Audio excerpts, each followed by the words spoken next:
is Cindy Dyer, and I have the privilege of serving as the Ambassador at Large for the Office to Monitor and Combat Trafficking in Persons. Thank you all for joining us today to mark the release of the 2024 Trafficking in Persons Report, or TIP Report. This is a particularly exciting year as we commemorate the 20th anniversary of our TIP Report Heroes program, as highlighted in the video we just watched. We extend our deepest thanks to Mira Sorvino, UNODC Goodwill Ambassador in the global fight against human trafficking, for supporting this effort and lending her voice to the video. Since 2004, the department has recognized more than 170 TIP Report heroes from around the world. These individuals have made significant contributions to the anti-trafficking movement. It is both an honor and a humbling experience to share this stage with the 2024 heroes we are recognizing here today. During today's program, Secretary Blinken will deliver remarks on the 2024 TIP Report. Next, we will honor the 10 TIP Report heroes for their outstanding efforts in combating human trafficking in the face of hardships and challenging environments. We will also hear from one of the heroes who will speak on behalf of this year's honorees. After the ceremony, we invite you to visit state.gov to read this year's report and learn more about these extraordinary individuals. To those gathered here, we invite you to join us for a reception in the Delegates Lounge. The TIP Report stands as a key cornerstone of our collective global efforts to fight human trafficking. This year's the report introduction focuses on the intersection of technology and human trafficking. As traffickers exploit technological advancements to conduct their crimes and obscure their identities, we must also take advantage of new innovations while continuing to strengthen traditional methods and practices to identify victims, disrupt criminal networks, and hold traffickers accountable. This year's report also explores creative practices used in the field, developed in consultation with survivors, that result in more victim-centered and trauma-informed approaches. For instance, you will find information on innovative strategies in human trafficking investigations and prosecutions that can reduce reliance on victim testimony. As a former prosecutor, I have seen firsthand how employing these strategies provides greater protection and support for victims, strengthens the criminal case, and enhances accountability and justice. Innovative partnerships can help us build prevention and protection efforts that are responsive to ever-evolving challenges. Our office recently launched the first ever Partnership to Prevent Trafficking in Persons, or P2P. It's DC, it's got to have an acronym. P2P with Zambia. The P2P program is based on the successful Child Protection Compact program and utilizes a co-developed multi-year action plan to strengthen government efforts and civil society collaboration to combat trafficking. We plan to launch future P2P agreements to draw on the best practices gleaned from the CPC program, but which will benefit all human trafficking victims, no matter their age. Many adult human trafficking victims were first exploited as children, but never identified and never assisted. And we shouldn't stop caring about victims just because they turn 18. I am also thrilled to announce that our office is planning to make an award in September to an organization that will provide technical assistance to support foreign governments and partners in their efforts to establish survivor partnership structures and engage survivor leadership. It is essential that anti-trafficking advocates continually and intentionally connect and partner with communities who are most impacted by trafficking, especially those from historically marginalized populations who are often excluded during the development of policies directly affecting them.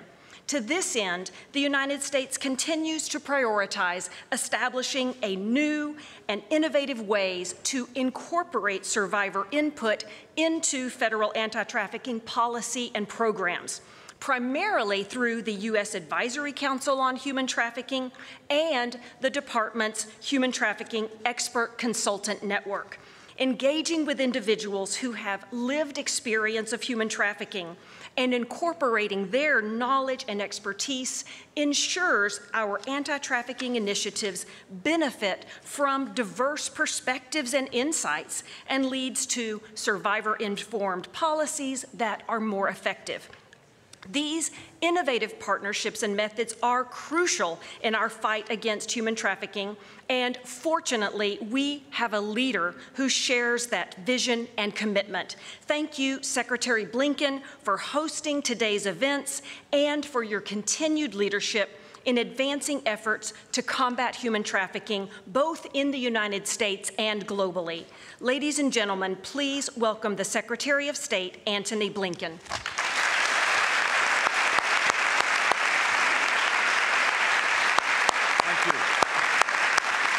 Thank you. Good morning, everyone. Very good to have you here today at the State Department, in the Benjamin Franklin Room, especially with our very honored guests. To Cindy, thank you. To everyone involved. I'm so glad we're coming together today. The 2024 Trafficking in Persons Report is a comprehensive, objective assessment of the state of anti-trafficking efforts across 188 countries and territories, including the United States. For more than 2 decades, this report has documented emerging trends, highlighted areas of progress and setback, identified effective initiatives combating human trafficking. Let me start by saying how grateful I am to Ambassador Dyer and the entire team. I'd also like to thank our colleagues at posts across the world for your work in gathering the information, meeting with host governments, engaging survivors to enrich the report, and further our mission. As always, our diplomacy, American diplomacy, is at its best when it reflects strong bipartisan support. That's why we're also grateful for the partnership from both sides of the aisle in Congress on this crucial and, alas, enduring issue. And thank you to the Human Trafficking Expert Consultant Network and the U.S. Advisory Council, who ensure that our policies are centered where they belong, on the experiences and on the perspectives of the survivors. We're honored to be joined today by these 10 TIP report heroes, remarkably courageous individuals who are driving change in the face of daunting obstacles, often at great personal risk. Each hero brings a unique approach to tackling this challenge, but their efforts, like those of our government, are rooted in a shared belief in the fundamental rights and freedoms of all people. Trafficking violates that shared belief. It also undermines the rule of law. It weakens border security. It limits people's economic opportunity. And while trafficking is as old as humanity itself, perpetrators continue to evolve their methods. The 2024 report examines in depth one of those emerging practices, the growing role of digital technology in trafficking, and I commend it to you for that reason, among many others. Around the world, trafficking networks target and recruit victims online, through social media, through dating apps, through gaming platforms. Perpetrators conduct financial transactions in opaque cryptocurrencies. They use encryption to make it harder to detect their activities or ascertain the countries where they're operating. And increasingly, traffickers coerce their victims into participating in online scams.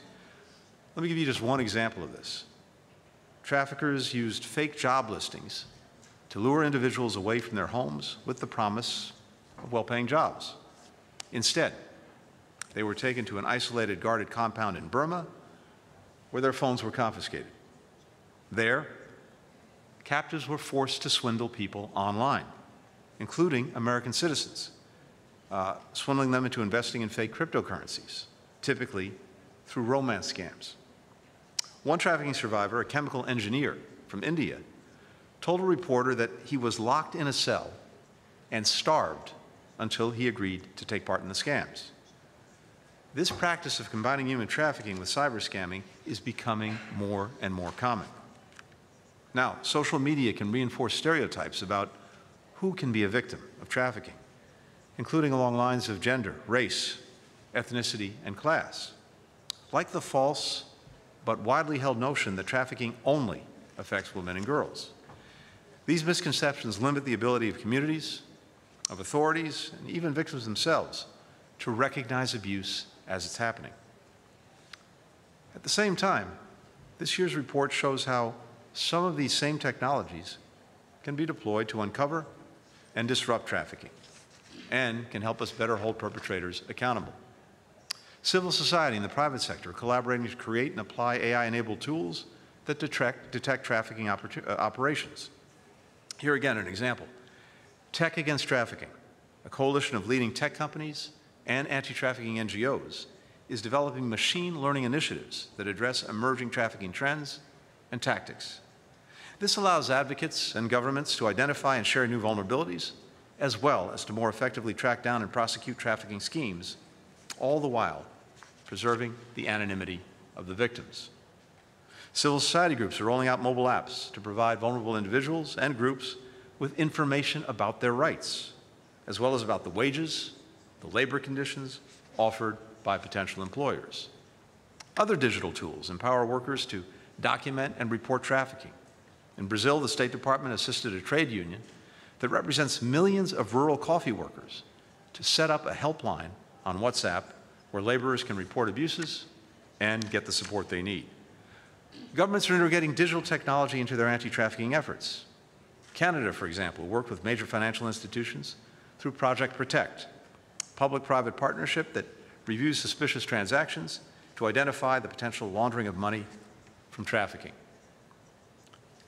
Trafficking is the very definition of a problem that no one nation can solve alone. More than ever, we have to work not only with governments, but along with the private sector, civil society, multinational organizations, citizens, and survivors who understand the complex challenge and how we can confront it, and they know this better than anyone. Survivors like Alami Noyan. After graduating from university, he was lured away from his village in Bangladesh by a man who promised a higher-paying job abroad. Noyan's parents sold much of their land to cover the cost of his passport and fees. Instead, he was taken to a neighboring country, where he was forced to work alongside others who were clearing a dense jungle. They were never paid. No one was allowed to leave. If we retired or refused to work, we would be beaten, Noyan said. For 7 months, he worked in these brutal conditions until he and others waged a dangerous escape. Eventually, Noyan made his way to the Bangladeshi embassy and finally back home. But that is not the end of his story. Having escaped, Noyan decided to dedicate himself to helping those who found themselves victims of trafficking. As he put it, I turned my scars into strength.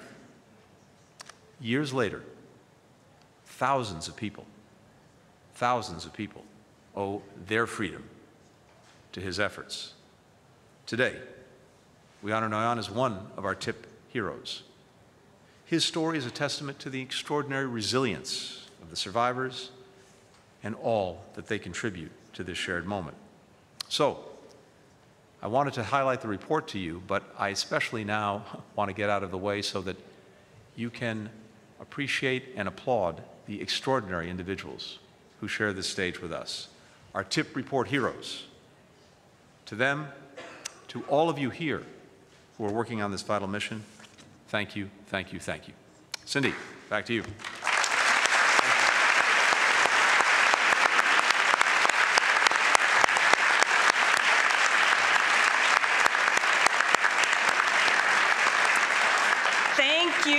Secretary Blinken, I am excited to indeed now turn our attention to the 2024 TIP Report Heroes.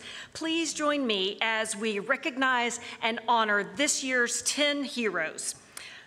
First, Al Amin Noyan from Bangladesh in recognition of his exceptional efforts managing a migration information center, using his professional and personal experience to provide survivor-centered support to an estimated 35,000 trafficking victims and migrants returning to Bangladesh.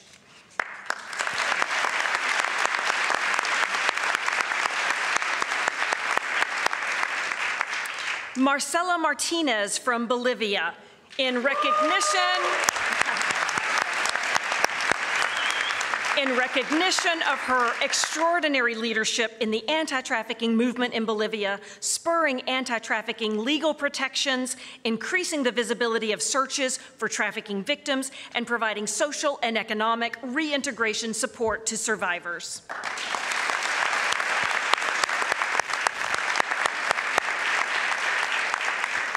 Maria Verlau from Cuba.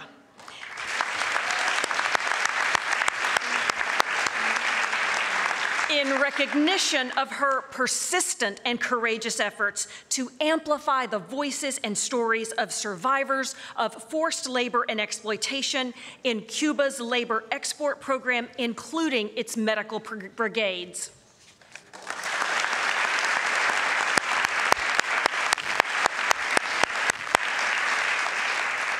Mustafa Ritha Mustafa El Yassiri from Iraq.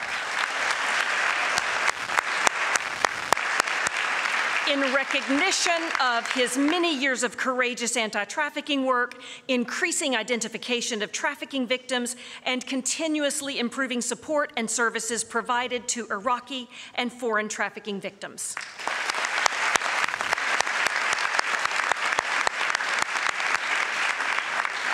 Edith Murogu, in recognition of her decades spent fighting against human trafficking and labor exploitation, in particular, her advocacy on behalf of domestic workers, pushing for coordination amongst service providers to improve shelter provision, and lobbying government for strengthened protections.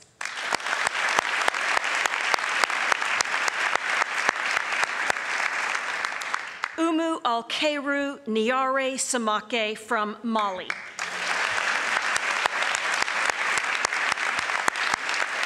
In recognition of her tireless efforts to reinvigorate Mali's anti-trafficking efforts, leading the development of a national action plan to combat trafficking in persons, and advocating for the passage of laws that have provisions for higher punishments for trafficking in persons and hereditary slavery offenses.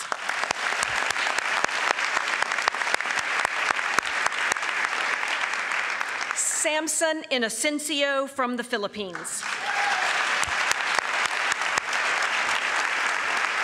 In recognition of his courageous leadership and distinguished career in partnering with the Philippine government to enhance the public justice system and civil society's response to human trafficking, leading to the identification of and assistance to over 1,000 survivors, the convictions of hundreds of traffickers, and the protection of many children from exploitation.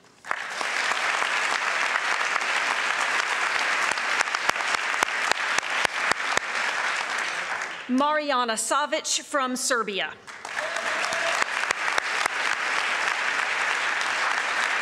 In recognition of her acclaimed anti-trafficking work in Serbia, relentless push for sustainable policy solutions, insistence on the provision of victim-centered approaches, prioritization of vulnerable survivors, and innovative work promoting long-term economic integration for survivors to prevent re-victimization.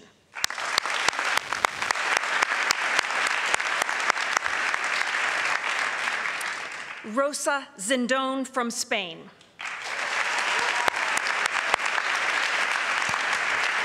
In recognition of her influential role in anti-trafficking advocacy in Catalonia, her pivotal role in the design of national victim protection policies, contributions to the development of detection and intervention tools, and advocacy for the establishment of an NGO network to support refugees and integrate anti-trafficking measures into the asylum reception system.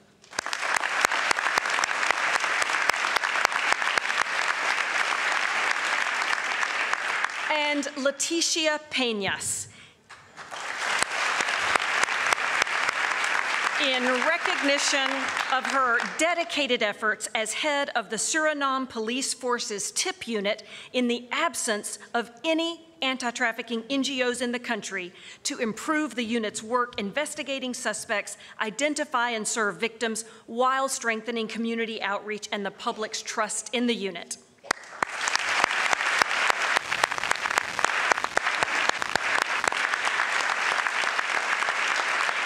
Congratulations again to the 2024 TIP Report Heroes.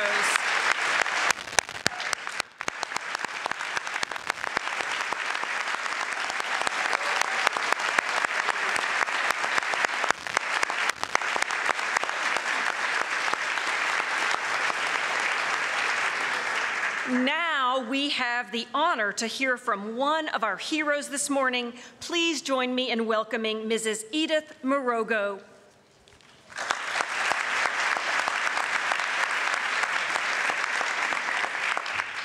Good morning, everyone, and Jambo from Kenya.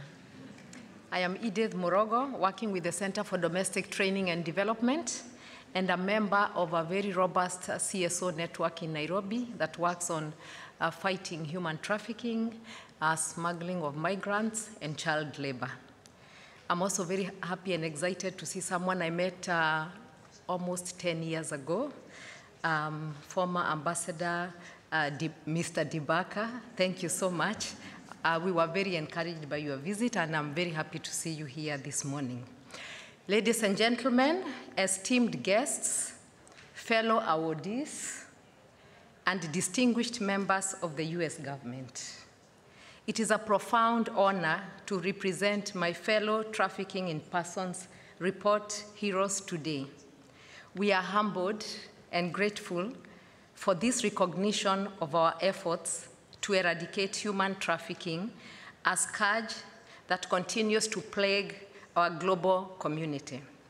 We have dedicated our lives to restoring the rights, dignity, and humanity of those affected. Our heroes today exemplify the spirit of grassroots advocates who have dedicated their time and risked their lives to combat this heinous crime. Our journey as heroes has been driven by the firm conviction that change is possible. By coming together, we can dismantle the structures that enable trafficking and build systems that protect and empower the vulnerable. This ceremony validates the efforts of our colleagues around the world who are courageously confronting human trafficking. So it's not just for us who are here. This event reminds us of the challenges ahead. Working alongside victims and survivors, I have witnessed how this abhorrent crime festers in the shadows. As composer Duyun observed, when we think of human trafficking, we always think that it's far away from us. Yet the reality is trafficking permeates our communities. This begs the question, why does human trafficking continue to thrive? A confluence of factors: poverty, political instability, systemic inequalities, and social injustices create fertile ground for this crime, which is fueled by ignorance, corruption, and greed. What can the global community do? As Condoleezza Rice said, defeating human trafficking is a great moral calling of our time. I propose 5 actions. The first one is to raise awareness. A first step is to educate the public on indicators of trafficking and the grim realities victims face so communities can take proactive measures. Number two, we need to support survivors. We need robust support systems for survivors, including safe shelters, legal advocacy, medical care, and psychological support. The NGOs leading this effort require sustained financial backing. Strengthen legislation. Our governments must adopt and enforce laws that ensure severe penalties for perpetrators. Given the transnational nature of trafficking, international collaboration is critical. Promote economic opportunities, and this is very important. Tackling the root causes of human trafficking requires addressing the economic disenfranchisement and educational deficits that traffickers exploit. Build partnerships. We have an African proverb that says, if you want to go far, go alone. If you want to go far, go together. Sorry, if you want to go fast, go alone. If you want to go far, go together. We cannot win the fight against trafficking alone. Let us partner in a global network of support. For now, I leave you with an urgent call to uphold our core values: freedom, justice, and human dignity. As Martin Luther King Jr. asserted, the time is always right to do what is right. In conclusion, let us heed the words of former President Barack Obama. Change will not come if we wait for some other person or some other time. We are the ones we've been waiting for. We are the change that we seek. Together, we can be the change that eradicates human trafficking. Thank you so much to all of you.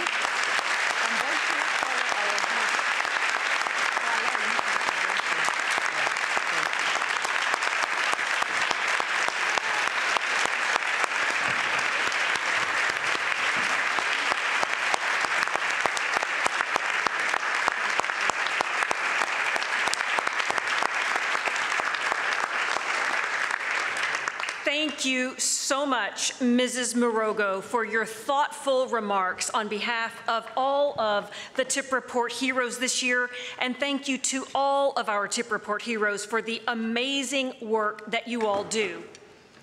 Before we depart today, I would like to thank the staff of the Trafficking in Persons Office and our colleagues across the State Department for your commitment and dedication to producing the TIP Report.